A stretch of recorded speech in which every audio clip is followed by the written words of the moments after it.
Selamat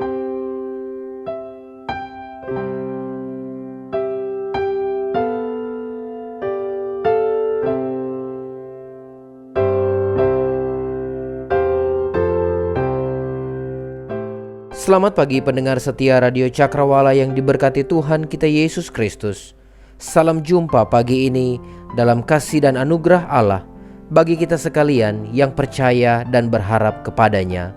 Sahabat Cakrawala, sesaat lagi kita akan bersama-sama mendengarkan renungan Oasis Fajar yang akan disampaikan oleh Mayor Kriston Harinei, Sekretaris Pertumbuhan Korops, Kantor Pusat Bala Keselamatan, Bandung.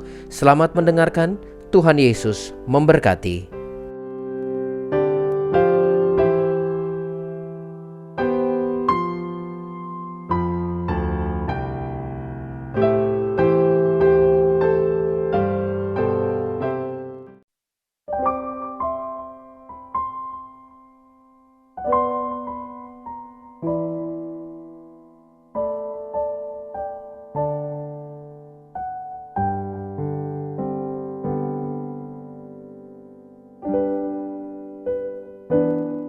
Sahabat pendengar Radio Cakrawala dimanapun Anda berada, sukacita sekali rasanya dapat menyapa Anda sekalian melalui program Oasis Fajar yang selalu hadir menyapa kita setiap pagi di radio kesayangan kita ini. Pagi ini kita akan kembali melihat dan merenungkan bagian firman Tuhan melalui pembacaan kitab Injil Lukas 17 ayat 11 sampai ayat yang ke-19. Seperti yang telah saya kemukakan hari-hari yang lalu, bahwa kita akan mendiskusikan bagian ini sepanjang minggu ini. Karena itu sebelum kita masuk dalam perenungan ini, saya sangat rindu mengajak kita untuk kita terlebih dahulu berdoa. Mari kita berdoa. Bapa kami di sorga, Bapa yang penuh kasih, kami bersyukur kepadamu. Kami bangun pagi ini dari istirahat tidur kami karena anugerah-Mu. Kami akan melakukan tugas pekerjaan dan pelayanan kami pada hari ini. Kami memohon pertolongan-Mu atas hidup kami. Sebelum kami pergi bekerja, pergi ke sawah, pergi ke kebun, pergi ke sekolah, pergi ke kampus, pergi ke kantor, atau melakukan perjalanan, maka terlebih dahulu kami memohon tuntunan-Mu melalui perenungan firman Tuhan. Berbicaralah kepada kami ya Tuhan, sebab kami begitu membutuhkan firman-Mu. Dalam nama Tuhan Yesus kami sudah berdoa. Amin. Sahabat pendengar Radio Cakrawala yang diberkati Tuhan, mari kita membaca firman Tuhan dalam Injil Lukas 17 ayat 11 sampai ayat yang ke-19.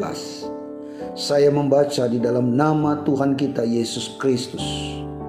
Lembaga Alkitab Indonesia memberi judul perikop ini yaitu ke-10 orang kusta. Dalam perjalanannya ke Yerusalem, Yesus menyusur perbatasan Samaria dan Galilea. Ketika ia memasuki suatu desa, datanglah 10 orang kusta menemui dia. Mereka tinggal berdiri agak jauh dan berteriak, "Yesus Guru, kasihanilah kami." Lalu ia memandang mereka dan berkata, "Pergilah, perlihatkanlah dirimu kepada imam-imam." Dan sementara mereka di tengah jalan, mereka menjadi tahir. Seorang dari mereka ketika melihat bahwa ia telah sembuh, kembali sambil memuliakan Allah dengan suara nyaring, lalu tersungkur di depan kaki Yesus dan mengucap syukur kepadanya. Orang itu adalah seorang Samaria. Lalu Yesus berkata, "Bukankah ke-10 orang tadi semuanya telah menjadi tahir? Di manakah yang 9 orang itu? Tidak adakah di antara mereka yang kembali untuk memuliakan Allah selain daripada orang asing ini?" Lalu ia berkata kepada orang itu, "Berdirilah dan pergilah, imanmu telah menyelamatkan engkau." Sahabat pendengar Radio Cakrawala yang diberkati Tuhan, penekanan utama perenungan kita pada hari ini terdapat dalam ayat 12b sampai ayat yang ke-13 yang berkata, mereka tinggal berdiri agak jauh dan berteriak, "Yesus Guru, kasihanilah kami." Judul khotbah kita hari ini adalah Yesus Guru, kasihanilah kami.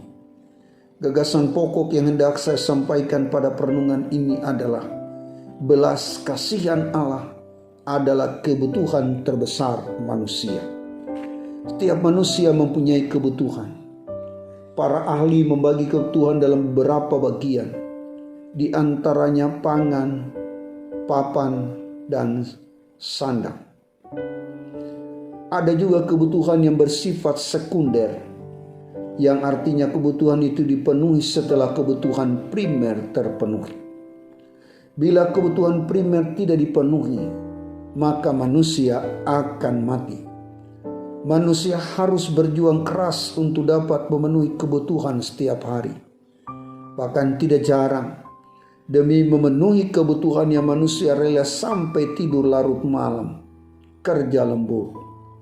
Kebutuhan itu penting untuk dipenuhi. Bahkan ada kebutuhan yang bersifat mendesak, harus segera dipenuhi. Makan, minum, pakaian, dan rumah tinggal merupakan kebutuhan esensial secara jasmani. Tapi manusia juga punya kebutuhan esensial secara rohani. Kebutuhan itu adalah belas kasihan Allah. Belas kasihan Allah bagi manusia adalah belas kasihan yang sangat dibutuhkan oleh manusia. Kalau bicara tentang belas kasihan, kita bicara tentang anugerah Allah.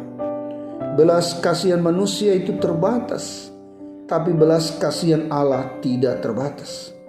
Belas kasihan Allah sama dengan anugerah Allah. Manusia membutuhkan anugerah Allah. Anugerah Allah itu menyembuhkan. Bukan hanya menyembuhkan, tapi anugerah Allah itu menerima manusia apa adanya. Tidak peduli apapun keadaannya. Tidak peduli betapapun rusak dan hancurnya hidup manusia. Anugerah Allah itu menakjubkan. Sahabat pendengar Radio Cakrawala yang diberkati Tuhan, teks pembacaan kita hari ini berbicara tentang 10 orang kusta. Mereka seakan menjadi agenda utama kedatangan Yesus ke desa itu. Orang kusta dalam pandangan Yahudi dianggap najis. Orang kusta disejajarkan dengan pelacur. Mereka kotor. Bahkan bila berjumpa dengan orang kusta, harus melihat arah angin. Jangan sampai arah angin searah dengan orang kusta dengan kita. Maka ketika itu terjadi, maka kita sudah dianggap najis. Perlu ada korban pentahiran. Pentahiran itu begitu rumit dalam tradisi agama Yahudi. Ada sejumlah tahapan harus dilalui. Ada korban yang harus dipersembahkan.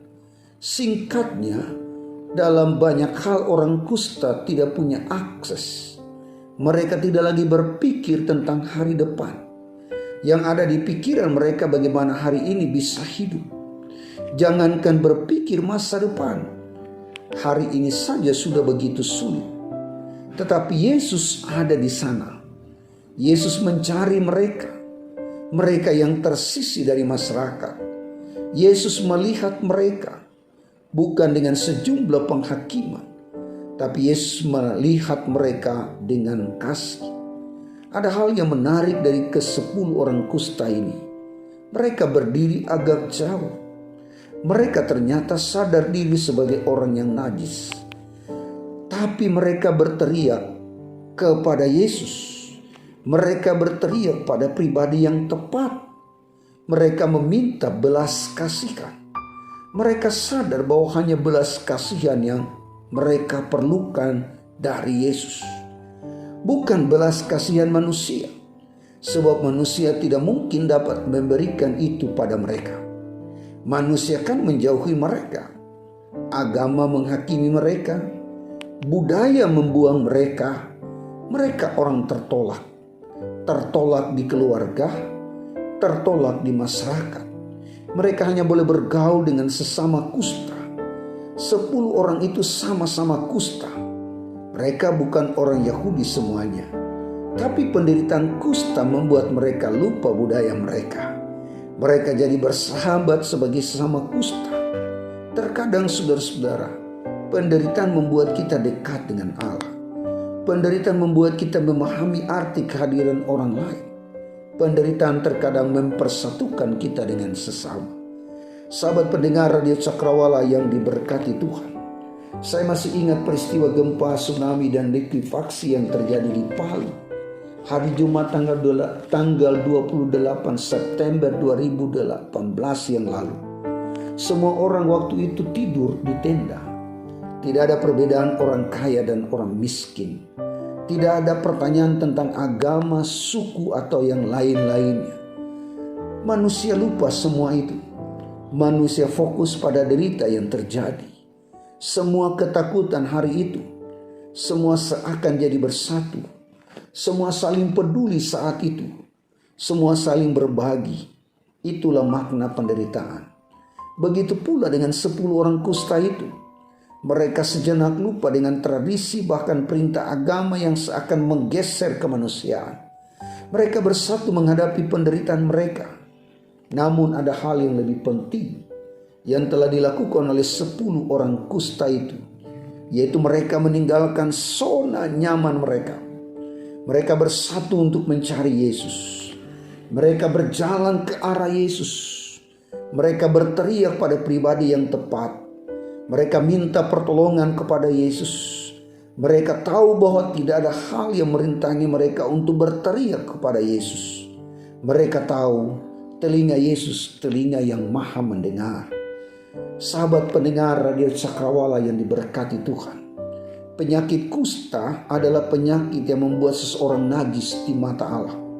Bagi mereka yang sembuh dari penyakit tersebut, harus ditahirkan oleh imam, dan setelah itu baru bisa diterima lagi di masyarakat dan di mata Tuhan. Cara pentahiran bagi orang yang sembuh dari penyakit kusta merupakan salah satu yang paling rumit. Ada 2 proses yang imam lakukan pada orang yang akan ditahirkan dari kusta. Pertama, 7 hari proses pentahiran dan dipersembahkan 2 ekor burung. Burung pertama disembelih di atas belanga berisi air mengalir. Lalu burung kedua hidup dicelupkan ke dalam darah burung yang disembelih. Darah itu dipercikkan ke orang tersebut dan burung yang hidup dilepaskan ke padang. Orang tersebut kemudian membersihkan dirinya, lalu boleh masuk ke perkemahan, tetapi tetap di luar kemahnya sendiri sampai hari ke-7. Kemudian ia harus membersihkan diri lagi dan dilakukan berulang-ulang untuk memastikan penyakitnya tidak ada lagi. Kedua, proses pendamaian dengan serangkaian korban persembahan. Ada korban penebus salah dan penghapus dosa untuk mendamaikan orang tersebut dengan Allah. Lalu korban bakaran sebagai tanda bahwa ia sudah diperdamaikan. Pentahiran yang mahal dan rumit ini menunjukkan betapa mahalnya harga yang harus dibayar agar mereka diperdamaikan dengan Allah. Tapi semuanya itu bersifat sementara.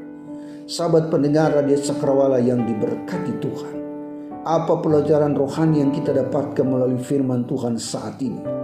Anugerah Allah telah menerima kita melalui korban Kristus di kayu salib. Belas kasihan Allah bagi manusia terlihat melalui salib Kristus. Belas kasihan yang tanpa batas. Dia tanpa batas menerima kita yang berdosa. Dia tanpa batas memberikan kasih-Nya pada kita. Belas kasihan Allah terus mengalir dalam memelihara hidup kita sampai hari ini. Kita ada sampai hari ini karena anugerah Allah. Kita bisa bekerja, kita bisa berkeluarga, kita berulang tahun atau bertambah usia. Itu karena anugerah dan belas kasihan Allah. Apakah anugerah itu membuatmu terus berseru kepada Allah? Apakah anugerah itu membuatmu tetap mengandalkan Allah? Apakah anugerah itu menjadikan kita menjadi pribadi yang selalu bersyukur? Apakah anugerah itu membuatmu setia melayani Tuhan? Tuhan Yesus memberkati kita semua. Haleluya. Sahabat pendengar Radio Cakrawala yang diberkati Tuhan, sebelum kita berpisah, maka izinkan saya berdoa untuk kita semua. Bapa kami di surga, kami bersyukur untuk lawatan-Mu pagi ini. Kami berterima kasih untuk firman-Mu yang kembali menguatkan, memberanikan, dan memberkati kami semua. Hamba-Mu berdoa untuk semua pendengar Radio Cakrawala di mana saja berada. Mereka yang mungkin sakit, baik di rumah ataupun di rumah sakit, kiranya Tuhan menjamah mereka. Hamba berdoa untuk mereka yang sedang kecewa, yang putus asa, hilang harapan. Kiranya Tuhan Yesus menolong dan menguatkan mereka. Hamba berdoa untuk mereka yang punya beban. Kiranya Tuhan mampukan mereka menghadapi beban mereka. Dalam nama Tuhan Yesus hamba berdoa. Saudara-saudara sekalian, arahkan hatimu kepada Allah dan terimalah berkat Tuhan. Tuhan memberkati engkau dan melindungi engkau. Tuhan menyinari engkau dengan wajah-Nya dan memberi engkau kasih karunia.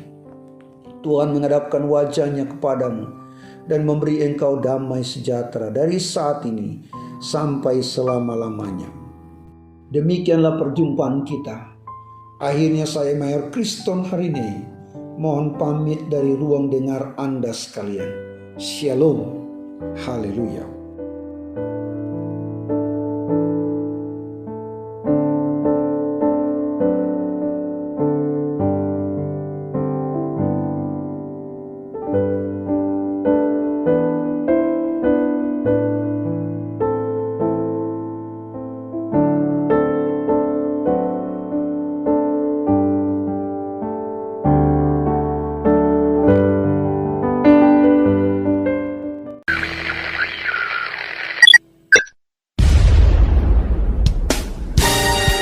Pastikan Anda tetap bersama dengan kami di gelombang 89,2 FM, The New Cakrawala Radio. God bless us.